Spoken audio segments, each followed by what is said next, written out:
Bonjour à tous, je vais vous présenter un tutoriel qui est dédié à l'apprentissage des bases du JavaScript. C'est le 10e tuto d'une série de 13, ce sont des tutoriels qui s'adressent à des internautes qui veulent apprendre JavaScript et qui ont déjà quelques bases en programmation et en HTML CSS. Alors aujourd'hui on va s'intéresser aux fonctions.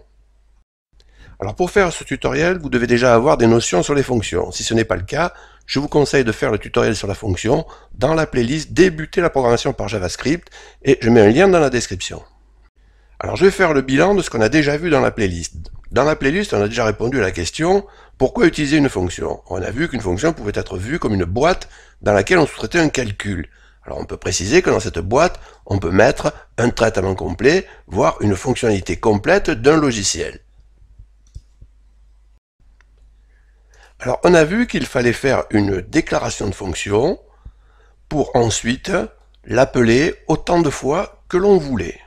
Ici et ici, on en a fait deux appels. On a vu qu'au moment de la déclaration, il fallait spécifier une liste de paramètres qu'on a appelés les paramètres de déclaration et qu'au moment de l'appel, il fallait passer une liste de paramètres d'appel. Dans ce tableau, je vous donne les autres terminologies que vous pourriez rencontrer pour l'appellation, pour le vocabulaire utilisé pour ces paramètres de déclaration et d'appel. Donc vous pouvez rencontrer paramètres formels, paramètres effectifs, paramètres, arguments, ou alors ce que je vais utiliser moi, paramètres de déclaration et paramètres d'appel, je trouve que c'est plus explicite. Très sincèrement, ensuite, entre nous, en général, on parle d'arguments et ça se limite à ça. Alors, on a vu qu'on avait appelé plusieurs fois la fonction en utilisant comme paramètre d'appel des valeurs. On a vu que dans la déclaration de notre fonction, on utilisait une variable locale dont la portée se limitait à la fonction. Et que de même, pour les paramètres de déclaration, la portée se limitait également à la fonction. Et la dernière chose qu'on a vue, c'est l'utilisation du return pour retourner la valeur du calcul. Alors pour ce tutoriel, j'ai créé sur le bureau avec Sublime un nouveau fichier que j'ai appelé fonction.html. Vous faites point d'exclamation supérieur, script, puis tab pour avoir une structure minimum. On va lui donner un titre, les fonctions, puis tab et entrée. Alors je vais déclarer une nouvelle fonction, je vais l'appeler incrémentation. Je vais passer index en paramètre de déclaration, je vais faire un return de index plus 1. Je vais déclarer une variable var i égale 0 et je vais faire une alerte de incrémentation de i. Alors ce qu'il faut voir ici, c'est que jusqu'à maintenant, on avait passé des valeurs en paramètres d'appel. Donc ici, j'ai déclaré une variable et je passe une variable i en paramètre d'appel à la fonction incrémentation. Et c'est la valeur de i qui va être passée à la fonction incrémentation. Alors en ce qui concerne le alert ici, alors le alert est aussi une fonction. C'est une fonction native, c'est-à-dire qu'elle est fournie par le langage et c'est pas nous qui l'écrivons. Alors je lui passe en paramètre d'appel un appel à la fonction incrémentation et c'est la valeur de retour fournie par cet appel qui va être passée à la fonction alerte. Donc si je résume, i est passé à la fonction incrémentation. Dans la fonction incrémentation, il y a un return de i plus 1 qui est passé donc au alerte et on va donc afficher 1. Donc on fait un open in browser et on affiche 1. Alors on va regarder quelle est la suite du plan. Donc on va regarder comment sont passés les paramètres d'appel.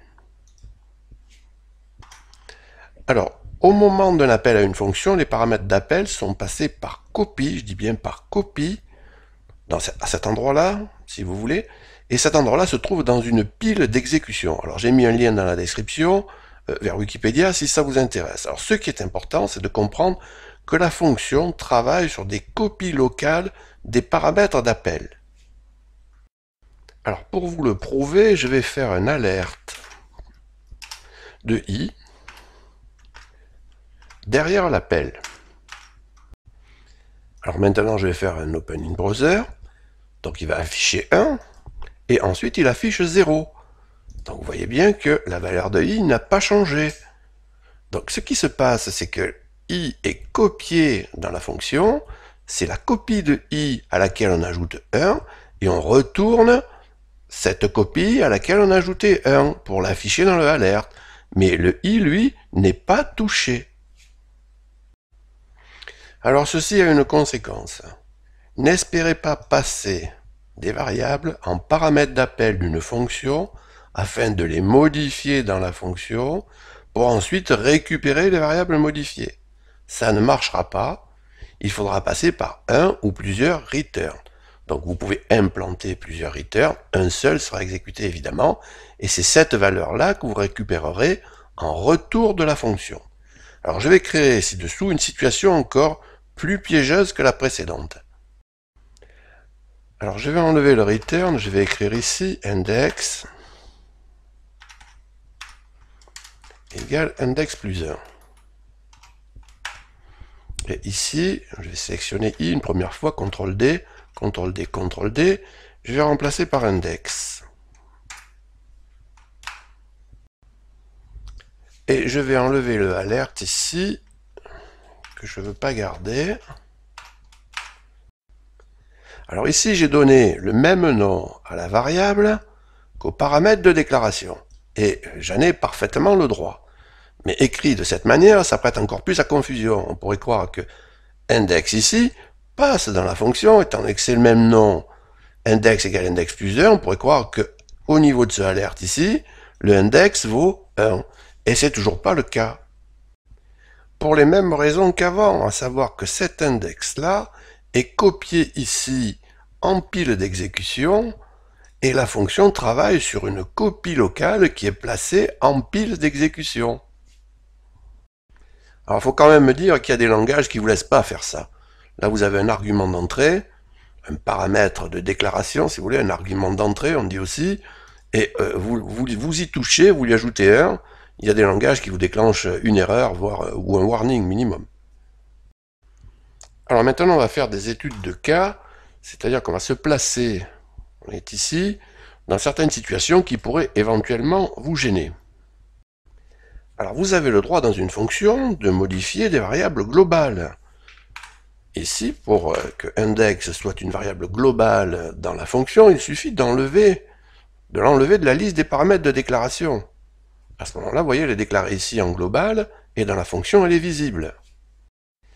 Et là, ça va bien marcher, comme on espérait que ça marche tout à l'heure, c'est-à-dire que index ici va passer dans la fonction et va être incrémenté de 1. Donc on va le tester, open in browser, et vous voyez qu'ici, index vaut bien 1.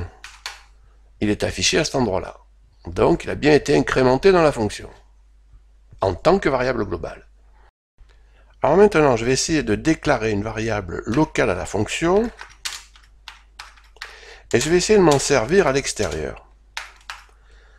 Alors, je vais m'en servir,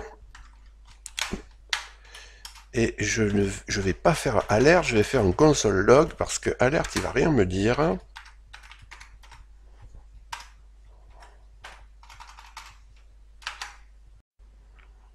je vais l'enlever ici, par contre. Voilà, donc je déclare var index en local à la fonction incrémentation, et je fais un console log ici, je l'appelle, et je fais un console log ici. Donc on va voir ce qu'il va me dire. Donc normalement il doit me déclencher une erreur, donc CTRL-SHIFT-I, là je prends les outils Webmaster, et vous voyez que là, il me dit que la variable n'est pas déclarée. Ce qui est logique, puisqu'elle est locale à la fonction. Donc le console log, là, il affiche une variable qui n'est pas déclarée. Alors ça, à la rigueur, on le savait déjà. Alors, on va faire quelque chose de plus intéressant. On va oublier au moment de la déclaration de la variable locale, ici, de mettre le mot réservé var devant. Et on va exécuter open in browser. Et vous voyez qu'il affiche 2. Alors, qu'est-ce qui s'est passé? Il s'est passé qu'en ayant oublié d'écrire le var, il vous a pris le index égale 2 ici comme une variable globale. Et à ce moment-là, au niveau du console log, elle est vue. Donc attention, n'oubliez jamais le var au moment de la déclaration d'une variable locale dans une fonction, elle sera prise en global et elle peut écraser une autre variable qui est déclarée plus haut. Alors maintenant je vais être consciencieux, je ne vais pas oublier le var ici, mais au-dessus je vais déclarer une autre variable, une variable globale, je vais lui écrire var index égale 4. Et je vais open in browser. Et quelle valeur je vais retrouver? Je vais retrouver 4. Alors, l'appel à incrémentation n'a aucun effet. Alors, vous voyez que le fait qu'on mette le même nom ici à une variable globale et à une variable locale fait que dans la fonction, la variable globale, vous ne pourrez jamais y accéder. Et ce qu'on retrouve ici, ce qu'on affiche ici, au niveau du console log, c'est l'index qui est ici en global. Alors qu'est-ce qu'on va faire maintenant? On va faire les fonctions anonymes. Donc en JavaScript, il n'est pas obligatoire de donner un nom à une fonction au moment de la déclaration. Alors pourquoi faire ça? Alors on aura besoin de déclarer des fonctions de cette manière quand on travaillera avec les gestionnaires d'événements. Alors on va effacer tout ça. Et on va déclarer une variable, var ajouter, et on va lui affecter une fonction, function without name. Et on va mettre comme argument a, b. Et on va retourner return, ici, a plus b. Alors pour appeler la fonction, on va se servir de la variable. On va faire une alerte, et on va appeler la fonction, donc par l'intermédiaire de la variable, ajouter, on va mettre des parenthèses. Là on dit qu'on invoque la fonction, on va lui passer des valeurs en dur comme paramètres d'appel, on va mettre 2 et 3. Donc ici, open in browser, et ici, à la fiche 5, bon, on n'a rien d'étonnant. Alors maintenant, on va essayer de mettre un type off, c'est-à-dire qu'on va faire une alerte de type off. Ça, c'est un cas qu'on n'avait pas essayé, de la variable ajouter.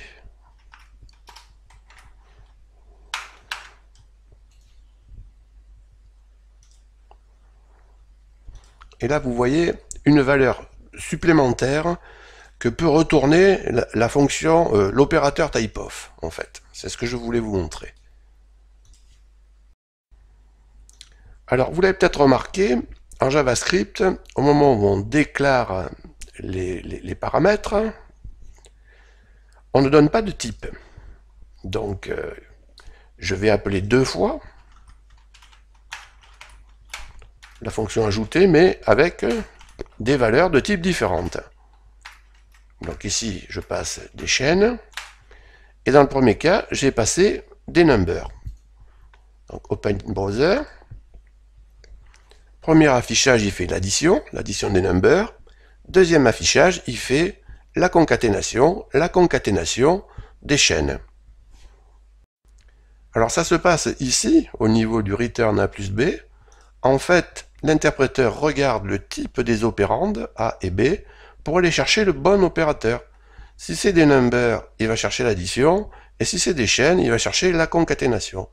Donc un opérateur qui est dans cette situation, on appelle ça un opérateur surchargé. Alors ce tutoriel est terminé, je vous remercie de m'avoir écouté. Prochain tutoriel s'intéressera aux objets. Si vous voulez être prévenu lors de chaque mise en ligne d'une nouvelle vidéo, je vous rappelle que vous avez la possibilité de vous abonner à cette chaîne. N'hésitez pas à intervenir dans le fil de discussion, et si ce que je vous explique vous apporte un petit quelque chose, un coup de pouce est toujours le bienvenu. Je vous remercie d'avance, à bientôt.